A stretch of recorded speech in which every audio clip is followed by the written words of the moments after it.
இந்த ஓட்டர் ஐடியை நான் மொபைல்லையே அப்ளை பண்ணி தான் வாங்கினேன். நீங்களும் மொபைல்லையே அப்ளை பண்ணி ஓட்டர் ஐடி வாங்கிக்க முடியும்.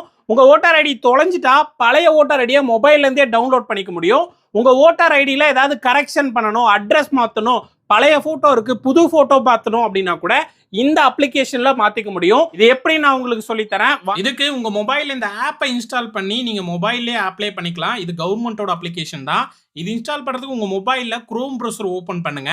ஓபன் பண்ணிட்டு சர்ச் பாக்ஸை கிளிக் பண்ணிட்டு நீட் கேஐ இந்த வெப்சைட்டை சர்ச் பண்ணி உள்ள போயிடுங்க. உள்ள போனதும் ஃபர்ஸ்ட் உங்களுக்கு ஓட்டர் ஐடி அப்ளைன்னு இந்த மாதிரி போஸ்ட் இருக்கும். அதை கிளிக் பண்ணிட்டு கீழே போனீங்கன்னா ஃபுல் வீடியோ கொடுத்துருக்கேன், ஆப்போட லிங்க்கும் கொடுத்துருக்கேன். இன்ஸ்டால் பண்ணிட்டு ஓபன் பண்ணுங்க.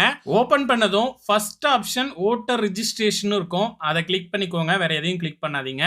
கிளிக் பண்ணிட்டு கீழே பார்த்தீங்கன்னா நியூ ஓட்டர் ரிஜிஸ்ட்ரேஷன் இருக்கும். அதை கிளிக் பண்ணிக்கோங்க. கிளிக் பண்ணிட்டு இதில் ஒவ்வொரு டீட்டெயில்ஸாக கேட்கும், அதெல்லாம் கரெக்டாக என்டர் பண்ணிக்கோங்க.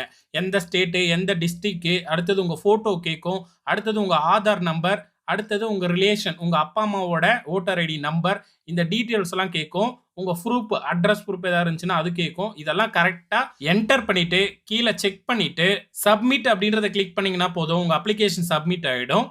வீடியோ பிடிச்சிருக்கோம், லைக் பண்ணிக்கோங்க. இன்னும் ஓட்டர் ஐடி அப்ளை பண்ணாத ஃப்ரெண்ட்ஸுக்கு இந்த வீடியோவை ஷேர் பண்ணி விடுங்க.